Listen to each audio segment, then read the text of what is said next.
أما بعد فأعوذ بالله من الشيطان اللعين الرجيم بسم الله الرحمن الرحيم فاسألوا أهل الذكر إن كنتم لا تعلمون صدق الله العظيم إن الله وملائكته يصلون على النبي يا أيها الذين آمنوا صلوا عليه وسلموا تسليما اللهم صل وسلم وبارك على سيدنا ومولانا محمد وعلى آله وصحبه وبارك وسلم حمد اور صلاۃ کے بعد آپ کے علم میں ہے کہ آج 13 رجب المعجب ہے. مولائی کائنات خلیفہ جہارم اسد اللہ الغالب سیدنا علی بن مرتضی رضی اللہ تعالی عنہ وکرم اللہ وجہہ کی ولادت باسعادت کا دن. آج کے اس بابرکت دن پہ عالم اسلام کی غالب اکثریت اس کو یوم علی کے طور پہ منا رہی ہے. تو آج میں نے بھی چاہا کہ آج کے دن کو جمعے کے خطاب کو مولائی کائنات کی طرف منسوب کر کے ہم بھی اپنا نام علماء علی میں شامل کروائیں. سیدہ فاطمہ بنت اسد یہ آپ کی والدہ ماجدہ کا نام ہے. یہ حضرت جناب ابو طالب کی بیوی تھی. رشتے کے اعتبار سے میرے آقا علیہ السلام کی چچی تھی. جناب عبد المطلب سیدہ آمنہ کے انتقال کے بعد باقاعدہ آقا علیہ السلام کی پرورش جناب ابو طالب نے فرمائی اور فاطمہ بنت اسد جو رشتے میں آپ کی چچی لگتی تھی آپ کی ماں کی طرح تربیت اور پرورش فرمائی. یہاں تک کہ فاطمہ بنت اسد جب فوت ہو گئی تو رحمت عالم صلی اللہ علیہ وآلہ وسلم نے نہ صرف انہیں اپنی طرف سے کفن کیا بلکہ ان کی تدفین سے پہلے ان کی قبر میں بیٹھ گئے اور بیٹھ کے دیر تک پڑھتے رہے, دیر تک دعائیں کرتے رہے. جب صحابہ نے محظوظ دیکھا آقا علیہ السلام کو غمگین دیکھا تو عرض کی یا رسول اللہ آپ اتنے غمگین کیوں؟ فرمایا آج صرف علی کی ماں نہیں, آج میری ماں بھی فوت ہو چکی ہے. تو آقا علیہ السلام نے جناب فاطمہ بنت اسد کو اپنی ماں کا درجہ دیا اور وہ بھی آپ کا اتنا احترام کرتی تھی. یہ جو میں بات کر رہا ہوں میں نے کسی کتاب میں پڑھی تو نہیں لیکن بہت سارے علماء سے سنی. عموماً میرا مزاج سنی ہوئی باتیں کم کرنے کا ہے لیکن کبھی کبھی کر بھی دی جائے جو عالم ایک سکتر کی حیثیت رکھتے ہوں. ظاہری بات ہے وہ کہیں پڑھ کے ہی اس نے بات کی ہوگی اور ہمارا شمار علماء میں تو نہیں, طالب علم میں بھی اللہ قیامت کی دن کرتے ہوئے غنیمت سے کم ہے. جب آپ گھر میں آتے تھے تو فاطمہ آپ کے اہتمام اور استقبال کے لیے گھر ہی ہو جاتی تھی آپ کی چچی. تو سہیلیوں نے اعتراض کیا گھر کی عورتوں نے ٹھیک ہے آپ نے ہم کو بچوں کی طرح پالا ہے, عظیم المرتبت انسان ہے, امین اور صادق ہے, بڑے با اخلاق اور باشعور ہے, لیکن اس طرح روایت تو نہیں. آپ تو بچوں کی طرح ہے، وہ آ رہی ہیں تو آپ ان کے استقبال کے لیے کھڑی ہو جاتی ہے۔ دنیا کیا کہے گی؟ وہ کہنے لگی اگر مجھے ہی کھڑا ہونا ہوتا تو میں پہلے ہی کھڑا ہوتا۔ جب سے یہ بچہ میرے پیٹ میں آیا ہے تب سے میں نے دیکھا ہے کہ جب یہ آقا علیہ الصلوۃ والسلام تشریف لاتے ہیں میرے پیٹ کا بچہ اس طرح طرف بدلتا ہے کہ میں کھڑے ہونے میں مجبور ہو جاتی ہوں، ورنہ مجھے کھڑا نہیں ہوتا ہے۔ میں بھی سمجھتی ہوں چچیاں یا مائیں اپنے بیٹوں کے لیے کھڑی نہیں ہوتی، یہ رسم نہیں ہے، لیکن یہ جو بچہ ہے مجھے اٹھنے میں مجبور کر دیتا ہے۔ لوگوں نے کہا کیسے یہ کوئی عقل میں آنے والی بات ہے کہ بچہ کو اٹھنے میں مجبور کر دیتا ہے؟ کہا بس میں مجبور ہوں، آپ جس طرح چاہو یقین کر لو۔ آپ کو بٹھا دیا گیا، رسیوں سے آپ کو جکڑا دیا گیا، کندھوں سے پہ، پاؤں پہ، ہاتھوں پہ آپ کو بٹھا دیا گیا، کیلے زمین میں گاڑ دی گئی۔ جیسے ہی آقا علیہ السلام آئے آپ کے چہرے کا کلر تھوڑا متغیر ہوا، جب آپ اٹھے تو وہ رسیاں ٹوٹ گئی، آپ اٹھ کے کھڑے ہو گئے۔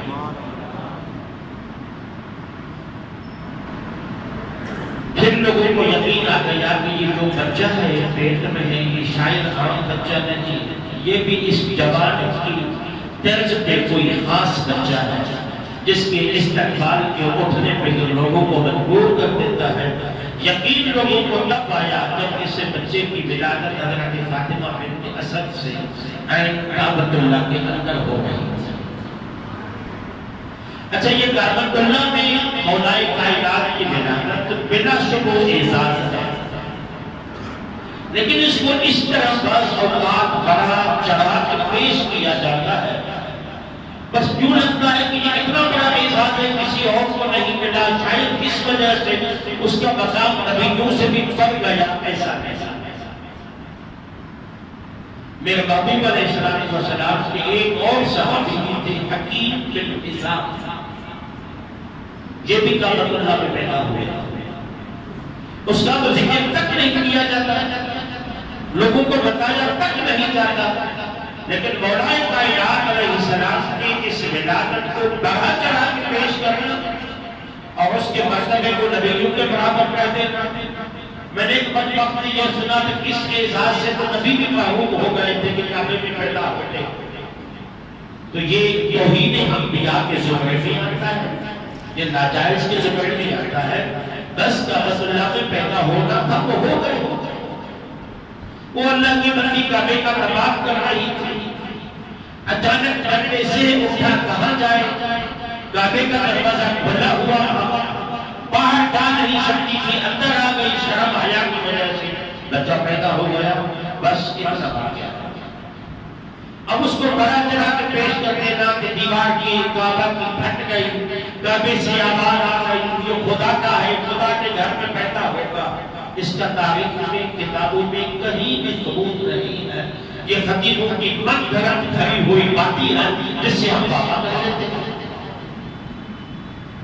بس واقعہ یہ ہے کہ جس طرح حکیم بن حزام کی والدہ کعبے میں طواف کر رہی تھی، وہ بھی کعبہ میں پیدا ہوا، اس طرح حضرت علی المرتضیٰ بھی کعبۃ اللہ میں پیدا ہو گیا۔ جب مولا کائنات کعبہ میں پیدا ہوئے تو آنکھیں نہیں کھول رہے تھے، آپ کعبے کے اندر گئے، کیونکہ میں نے کہا کہ آقا علیہ السلام کو سیدہ فاطمہ نے ماں کی طرح پالا تھا، تو حضرت فاطمہ نے کہا کہ اے محمد صلی اللہ علیہ وسلم، لگ رہا ہے کہ آنکھوں میں چشم ہے، آنکھوں کی بیماری ہے، کسی ڈاکٹر کو دکھا دے، کسی حکیم سے وضو کر لے۔ آپ نے انہیں اٹھایا اور اٹھا کے آقا علیہ السلام سے انہیں نہلایا، غسل کرایا۔ بلا شبہ یہ اعزاز ہے جس کا پہلا غسل اللہ کے رسول اپنے ہاتھوں سے دے رہے ہیں۔ یا اس ٹائم کے بچے کو مائیں اور سگی رشتے داریاں بھی ہاتھ نہیں لگاتی، یہ صحابہ سے مقدائیوں اور نفسوں کو بچوں کو نہلاتی ہیں۔ لیکن آقا علیہ السلام نے اس کو نہلایا. جیسے ہی نہلایا تو حضرت علی المرتضیٰ نے آنکھ کھول کے آقا علیہ السلام کا پہلا کنار کرا لیا. یہ اشارہ تھا اس طرح کہ جو کعبے میں پیدا ہوتا ہے وہ دیکھتا ہی پہلے کعبے کے کعبے ہیں، وہ کسی اور کو نہیں سکتا. اب آقا علیہ السلام نے مجھے غسل دیا. یہ اشارہ تھا اس طرح کہ علی تجھے پہلا غسل میں دے رہا ہے اور مجھے دنیا کا آخری غسل تو نہیں دے رہا ہے. اور پھر مولا کائنات جب 6-7 سال کی عمر میں ہوئے تو آقا علیہ السلام کو نماز پڑھتے ہوئے پوچھا بھائی کیا کر رہے ہو؟ میرے آقا علیہ السلام نے فرمایا میں خدا واحد اکیلے خدا کی عبادت کر رہا ہوں. کہنے لگے مجھے کیا کرنا ہے؟ بولا آؤ تم بھی کرو. بھاگے حضرت ابو طالب کے پاس گیا. ان سے کہا کہ میں اپنے بھائی کو عجیب طریقے سے کچھ کام کرتے ہوئے دیکھ رہا ہوں. میں نے پوچھا کیا کر رہی ہو؟ تو وہ کہہ رہے ہیں کہ میں اپنے خدا واحد کی عبادت کر رہا ہوں. اور میں نے ان سے پوچھا میں کیا کروں؟ تو وہ فرما رہی ہے کہ تم بھی میری عبادت میں شامل ہو جاؤ، خدا واحد کی عبادت کرو. تو ابا آپ کا کیا حکم ہے؟ جیسے محمد کہے میں ویسے کر دوں. یہ جملہ قابل توجہ ہے. جو لوگ ایمان ابی طالب پہ بڑی دلیری کے ساتھ انہیں کافر کہہ دیتے ہیں، بتا دیتے ہیں ابو طالب اپنے بیٹے حضرت علی المرتضیٰ کو کہہ رہے ہیں کہ بیٹا مجھے تو پتا نہیں کہ محمد اس وقت کیا کہہ رہا ہے اور کیا کر رہا ہے. میں اتنا جانتا ہوں یہ زبان جب بھی بولتا ہے سچ بولتا ہے. جاؤ جیسے محمد کہتا ہے جیسے کرتا ہے ویسے کرتا ہے. جو لوگ ایمان ابی طالب کے قائل ہیں اس میں اہل سنت کی ایک بھاری اکثریت بھی ہے. ان کے پاس یہ دلیل ہے کہ کیا مشرک باپ اطاعت اللہ اگر ہوتا تو اپنے بیٹے کو کہتا اپنے خدا کو چھوڑ دو. کیا ہم اپنے بیٹے کو اس طرح اجازت دیں گے کہ مذہب بدلتے دین بدل دو؟ حضرت علی کا اجازت دینا، حضرت علی کا اجازت ملنا جناب ابو طالب کی طرف سے، تو یہ ان علماء کی دلیل ہے جو کہتے ہیں کہ جناب ابو طالب کی ایمان ہے. جن کا دلیل نہیں ہے میں ان کو برا بھلا بھی نہیں کہتا. جو کہتے ہیں ایمان کے نہیں تھے ان کا موقف ان کو مبارک ہو. لیکن ہمارا مسئلہ یہ ہے یا ایمان مانا جائے نہیں تو کم از کم خاموشی اختیار کی جائے. اس مسئلے میں امت کی اکثریت کا موقف یہ ہے کہ خاموشی اختیار کی جائے نہ بولا جائے. جو ہے وہ ہے راجہ میں دونوں روایتیں موجود ہیں، دونوں معتبر کتابوں میں موجود ہیں، دونوں معتبر لکھنے والے علماء ہیں، دونوں کو تسلیم کرنے والے معتبر بڑے بڑے علماء ہیں. اگر میں ان کے کفریت کے قائل کے علماء کے نام بتا دوں آپ ان پر بھی ناراض ہو جائیں گے. لیکن بہتر یہ ہے کہ اس کو کافر کہنے سے بہتر یہ ہے کہ بندہ خاموش ہو جائے. مولا یہ معاملہ نہیں سمجھ کر دیتے ہیں قیامت کے دن ویسے ہم سے پوچھا تو نہیں جائے گا ایمان ابی طالب کیا تھا. ہم سے تو جو 3 سوال ہو گیا 3 سوالوں کی تیاری کرنی چاہیے. چوتھا سوال تو ہم سے ہونا نہیں ہے. پھر یہ علماء کا علمی بحث ہے کہ بدنصیبی سے آپ لوگوں کے درمیان آ گیا تو حضرت علی المرتضیٰ اس طرح بنسبت سب سے پہلے کلمہ پڑھ کے میرے نبی علیہ السلام کے دین میں داخل ہونے والے تھے. اور پھر سلیم کو رضی اللہ تعالیٰ عنہ کا یہ مقام بھی ملا کہ حضور نے فرمایا انا مدینۃ العلم وعلی الباب. یہ مشہور حدیث ہے.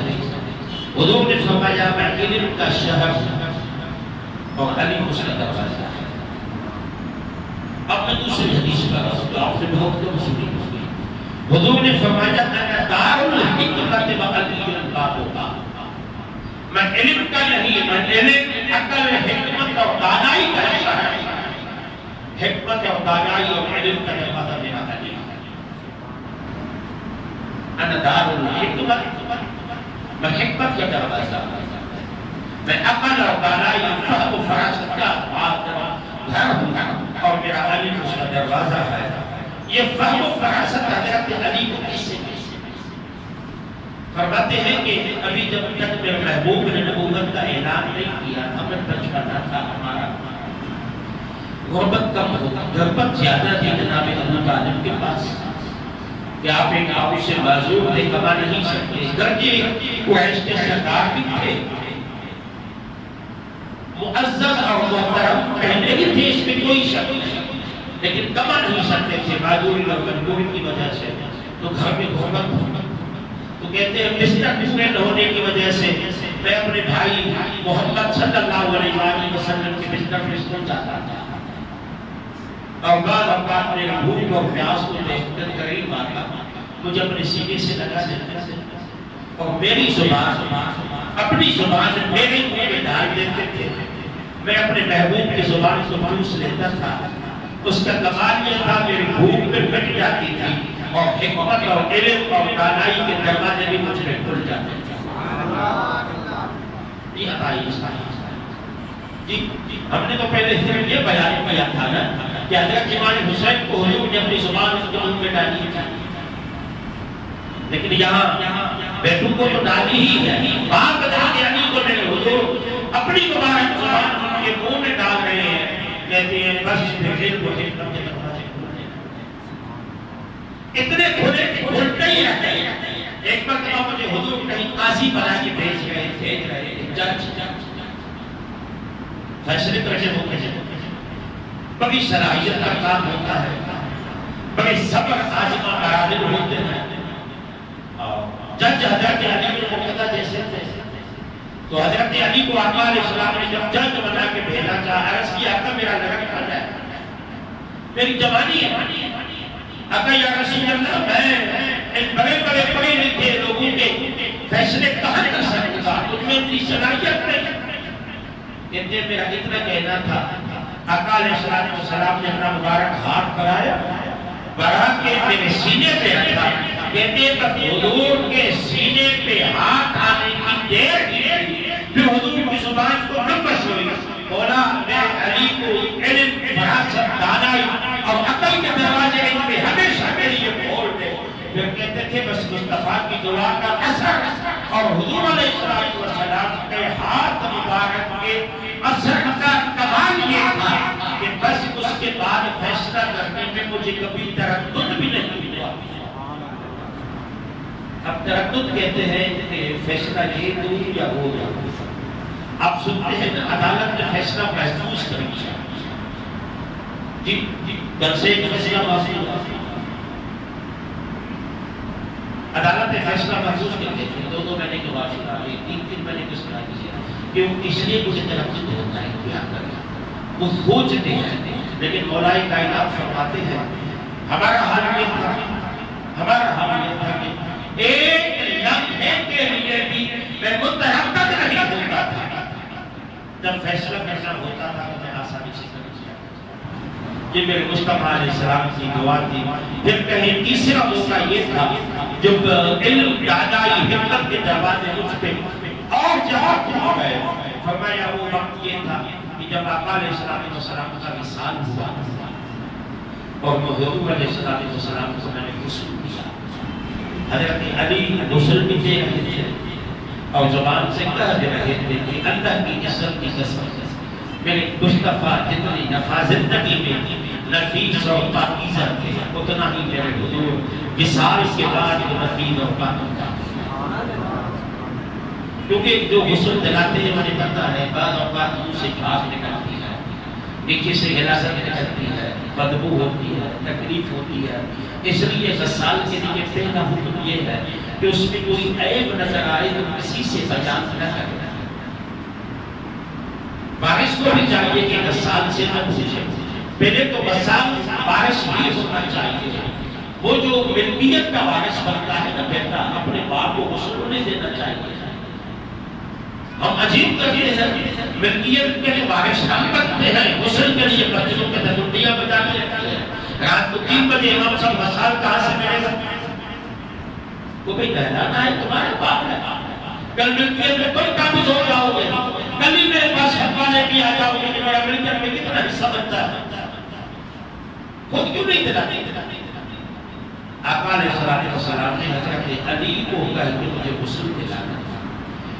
جی یہ دنیا کو پیغام ملا تھا کہ غسل دلانا فارسوں کا حق ہوتا ہے. مسجد کے مولوی کی ذمہ داری نہیں ہوتی، مسجد کے مؤذن کی ذمہ داری غسل دلانا نہیں ہوتی. اگر کوئی مسجد میں کہیں سے نسال نہ ہے تو ناراض ہونے کی ضرورت نہیں ہے. شریعت یہ پابندی نہیں لگائے. آپ کہتے ہو میرے غسل دینا نہیں آتا تو سیکھ لیں. بہت ساری باتیں کہ سیکھ چکے ہیں، بہت سارے معاملات کو جان چکے ہیں، سیکھ چکے ہیں، اب یہ بھی سیکھ لیں. کیوں نہیں سیکھتے؟ اس لیے میں عرض یہ کر رہا تھا کہ جب میں حضرت مولا کائنات نے فرمایا جب میں نے اپنے محبوب کو غسل دیا، حضور کے پلکوں میں آنکھ اور ناک کے بیچ والی جگہ نے پانی جمع ہو گیا. اب اس پانی کو اٹھایا کر دیہات میں پہنچے کو نہیں کہتے ہیں. میں نے پہنچ لیے 2 کام کر لیتا ہوں، حضور کا بوسہ بھی نہیں دیتا ہوں، پانی کو بھی پی لیتا ہوں. اسے مقصد وہ جو قلبوں کا پانی تھا حضور کا، اس کو کپڑے سے پوچھنے اور صاف کرنے کے بجائے کہتے ہیں وہ اس کو میں نے جوس بھی دیا، میں نے حضور کو چوم بھی دیا اور میں نے پانی بھی جوس دیا. کہتے ہیں بس وہ ایک قطرہ پانی کے جانے کی دیر تھے. کہتے ہیں اب میرا حال یہ تھا تحت الثری سے لے کر عرش معلی تک کوئی چیز علی سے ڈھکی چھپی نہیں ہوتی. ایک یہودی نے کہا کہ علی مدینہ العلم کے دروازے ہو، یہ تو بتائیں مولا یہ اب جلدی حاضر جواب سے جلدی جواب کیسے دے دیتے ہیں؟ ہم سوال کرتے آپ جواب دیتے ہیں، پوچھتے بھی نہیں ہیں. بھائی ہم پڑھتے ہیں کتابوں میں بات ہے بات ہم سے مسئلہ پوچھتے ہیں، میں بتا دیتا ہوں معلوم ہوتا ہے، نہیں کہتا ہوں کہ کل پوچھ رہے اس طرح پر کیا میں سوچوں گا کتاب میں دیکھوں گا پڑھوں گا اس کے بعد آپ کو بتاؤں گا. میں نہیں عالم اس طرح کرتا ہے، لیکن مولا آپ نے کبھی سوچا نہیں، بس کسی نے سوال کیا آپ نے جواب دے دیا. آپ نے جواب پر مجھ سے فرمایا کہ تیرے ہاتھ میں انگلیاں کتنی ہیں؟ اس نے کہا 5. فرمایا سوچا کیوں نہیں؟ سمجھے؟ جب اس نے کہا کہ آپ سے ہم سوال کرتے ہیں آپ جواب دے دیتے ہیں، آپ سوچتے کیوں نہیں؟ آپ نے فرمایا یہ بتائیں کہ آپ کے ہاتھ میں انگلیاں کتنی ہیں؟ کہا 5. فرمایا سوچا کیوں نہیں؟ بولا وہ تو ہمیشہ میرے سامنے رہتی ہے اس لیے سوچنے کی ضرورت ہی نہیں ہے. فرمایا تیرا ہاتھ تیرے سامنے رہتا ہے، خدا کی پوری کائنات علی کے سامنے رہتی ہے. تو اپنے ہاتھ کو دیکھ کے بتا لیتا ہے، خدا کی کائنات کو دیکھ کے بتا لیتا ہے. اس لیے ایک دن انسانی شکل سے جناب جبریل بن آ گئے رضی اللہ تعالی عنہ.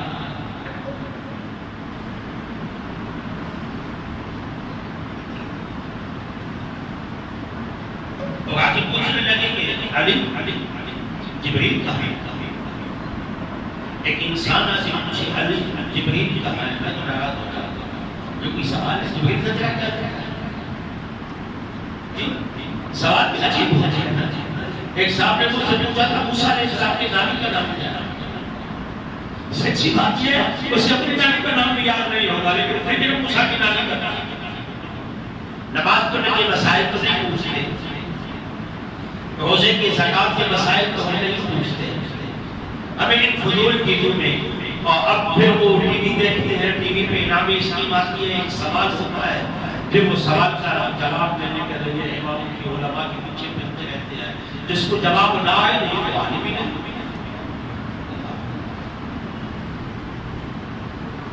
لیکن سوال جواب دینا چاہیے. نہیں آتا ہے تو بتا سیدھا کہتے نہیں آتا، جواب نہیں ہے میرے پاس کسی اور سے. تو اس نے سوال کیا، ایک انسان نے آپ نے سوال کیا کہ علی جبریل کہاں ہے؟ آپ نے نیچے دیکھا، اوپر دیکھا، چاروں طرف دیکھ کے فرمایا تو ہی ہے. انسانی شکل پہ آ گیا ہے. امام طبرانی میں اس نے بتایا. اس نے کہا علی آپ نے کیسے پہچانا کہ میں جبریل ہوں؟ کہا جب میں نے نیچے دیکھا تو سرات تک زمین کے نیچے تک میری نظر چلی گئی. چاہے تو بڑے تو کیڑے مکوڑے سب کچھ دیکھ لیے، تمہیں نے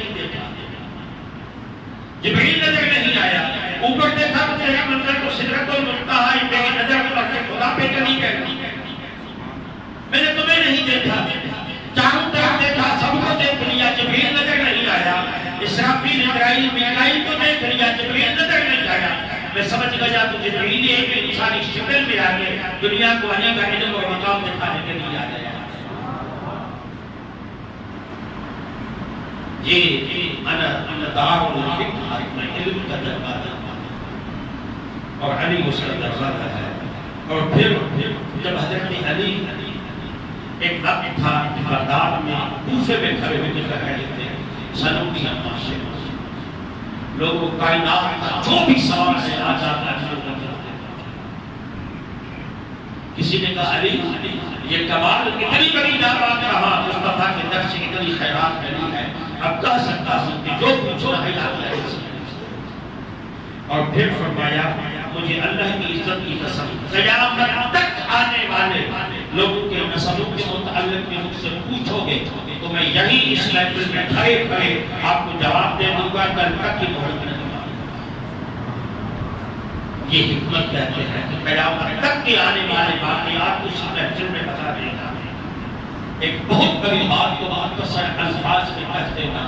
حضرت علی بن ابی طالب نے فرمایا تھا اللہ نے مجھے یہ کمال دیا, اللہ نے فرمایا کہ فصل مسائل ذکر اللہ نہیں چاہیے تو ان لوگوں سے پوچھو جن کے پاس علم ہے, جو اہل ذکر عالم تو عالم ہے, علم تو کسی کے پاس بھی آ سکتا ہے, لیکن ان علماء سے پوچھو جو اہل ذکر بھی ہے, اہل علم بھی ہے, جو قرآن بھی پڑھتے ہیں, علم بھی پڑھتے ہیں, حدیث بھی پڑھتے ہیں, دوسرے علوم کو بھی دیکھتے ہیں, ان سے جا کے سوال کیا کرو. اس لیے جب ایک شخص نے دیکھا کہ حضرت علی بن ابی طالب یہ دعویٰ کر رہی ہے کہ مجھ سے وہ پوچھنا ہے وہ پوچھ لو, تو وہ امتحان لینے کے لیے آیا. وہ اس وقت تھا جب حضرت علی نماز پہ آئے, مغرب کا وقت تھا, اذان ہو رہی تھی. اس نے آ کے یہودی کے دروازے پہ ہی کھڑا کر دیا, علی ایک سوال اور چونکہ آپ کو نماز پہ جانا تھا وہ بنی وہ طریقہ کا ہی تھا. بعض اوقات اس طرح کیا جاتا ہے, یہ میرے ساتھ بھی ہوتا ہے, اذان ہوتی ہے میں اوپر سے نکلتا ہوں, اب مجھے مصلی پہ آنا ہوتا ہے, لوگ دروازے پہ کھڑے ہوئے کہ امام صاحب یہ مسئلہ ہے. بھائی نماز کا ٹائم ہے, نماز کے بعد پوچھنا ہے, مجھے نماز کے بعد نہیں جانا ہے. اس لیے سوال کرنے کا ایک وقت ہونا چاہیے, دیکھا جائے کہ یہ سوال کرنے کا وقت ہے یا نہیں, مسئلہ اس کا جواب دیا سکتا ہے یا نہیں. اس نے کہ سوال کر دیا علی سے کہ علی یہ بتاؤ کون سے جانور پرندے کون سے پرندے انڈے دیتے ہیں, کون سے پرندے بچے دیتے ہیں. اس کا خیال تھا تفصیل میں لگ جائے گا کہ کبوتر انڈے دیتا ہے, چڑیا انڈے دیتی ہے, مرغی انڈے دیتی ہے. یہ تفصیل میں لگ جائے گا کہ اس کی نماز کرنا ہو جائے گی, نماز کا وقت گزر جائے گا. میں پکڑ لوں. جب اس نے کہا کہ علی جلدی جلدی میں بتائیے, بس چھوٹا سا سوال ہے, میں جانتا ہوں آپ کی نماز کا بتایا ہے. حضرت یہ سوال ہے کہ کون سے جانور ہیں جو پرندے ہیں جو انڈے دیتے ہیں, کون سے ہیں جو بچے دیتے ہیں. آپ نے فرمایا جس کے کان باہر ہے جو بچے دیتے ہیں, جس کے کان اندر ہے انڈے دیتے ہیں. ایک سوال, ایک جواب میں پورے سوال اب جاؤ تحقیق کر لو. وہ کہتا ہے حضرت علی نماز پہ آئے تھے, واپس بیٹھ گئے, سوچتا ہی رہا کہ کوئی ایسا جانور, کوئی ایسا بیٹھا مل جائے, ڈھونڈتا رہا جن کے کان باہر وہ ہلے دیتا ہو. میں ڈھونڈ کے تھک گیا, مجھے نہیں ملا. واپس آیا, اس نے کہا علی گھر پھر کرنا پہلے مجھے مصطفیٰ کا کلمہ پڑھا لو. مصطفیٰ نے سچ فرمایا تھا علی نے, میں علم کا شہر بنی اس کا دروازہ. یہ کمال تھا, اللہ نے مجھے اتنا علم عطا کیا تھا. کمالات میں بہت تھے, آپ اکثر کہا کرتے تھے رضینا قسمت الجبار فینا, کہتے ہیں ہم اللہ کی تقسیم پہ راضی ہیں, ہم اللہ کی تقسیم پہ راضی ہیں. اور تقسیم کیا ہے؟ لنا علم وللجہال معلوم. ٹھیک ہے بیٹھا پہ ہوگا, بعض اوقات ایمان کو ماننے تک نہیں ہوتا, 3 دن ہم بھوکے ہوتے بھی رکھتے ہیں کہ ٹھیک ہے یہ سب کچھ صحیح ہے, حق ہے اپنی جگہ پہ ہے, لیکن خدا کا شکر ہے غریب بنایا ہے, جاہل نہیں بنایا, علم بنایا. رضینا قسمت الجبار لنا علم وللجہال معلوم. کہتے تھے اللہ کا شکر ہے اللہ نے ہمیں علم عطا کیا ہے. کہتے تھے فَإِنَّ الْمَالَ يَفْنِي عَنْ قَرِيبٍ وَعِنْدَ الْعِلْمَ بَاقٍ لَا يَفْنَى. کہتے تھے جو مال ہے وہ خرچ کرنے سے خرچ ہوتا ہے. اللہ نے مجھے علم کی ایسی دولت ہے جس سے خرچ کرو تو ختم نہیں جائے گا، تقسیم کرنے سے وہ بڑھتا ہے. اور یہ علی کے علم تھے جس کو مدینہ کے تاجدار سے علم ملا تھا، پھر بھی علم کی تلاش میں رہے. مولا کائنات پھر بھی علم کی تلاش میں رہے. کہتے تھے انا عبد من علمنی حرفا واحدا، جو مجھے علم کا ایک حرف سکھائے. ایک نماز کا مسئلہ نہیں، ہم تو جس سے نماز کے مسائل پوچھتے اس سے ہی بیزار ہو جاتے. جو امام جو عالم ہمیں دین سکھاتا ہے، نماز کے مسائل بتاتا ہے، وہ بھی مفت نہیں. یار ڈاکٹر سے مشورے کی فیس ہے، وکیل سے مشورے کی فیس ہے، ابھی تک سنا کسی عالم سے مشورے کی فیس ہے؟ شریعت کے مسائل بغیر فیس کے بتاتا ہے. آپ کہتے ہیں وہ مسجد سے فتویٰ لیتا ہے، اتنی لیتا ہے کہ ڈاکٹر لیتا ہے؟ جواب نہیں. تو علم چونکہ نبی کے دین کا علم چونکہ مفت میں ملتا ہے نا، آسانی سے ملتا ہے نا، ہر جگہ پہ ملتا ہے نا. جی ڈاکٹر کے پاس 3 گھنٹے جا کے میں بھی انتظار کرتا ہوں، وکیل کے پاس جا کے انتظار کرنا پڑتا ہے. لیکن کبھی کسی عالم نے ہمیں کہا کہ انتظار کو بعد میں مسئلہ بتاؤں، وہ تو اس وقت پتہ چلتا ہے. اس لیے جو تمہیں نبی کے دین کا علم سکھا اس بات کا استاد ہے، اس کا احترام باپ سے بات کر نہیں تو باپ کیسا چاہیے ہوتا ہے. ان کی عزت کیا کہ مولا نے فرمایا انا عبد من علمنی حرفا واحدا، جس نے مجھے علم کا ایک حرف سکھایا میں اس کا غلام. چاہے تمہیں آزاد کر دے، چاہے تمہیں بیچ دے، چاہے تم سے زندگی کا کام دے.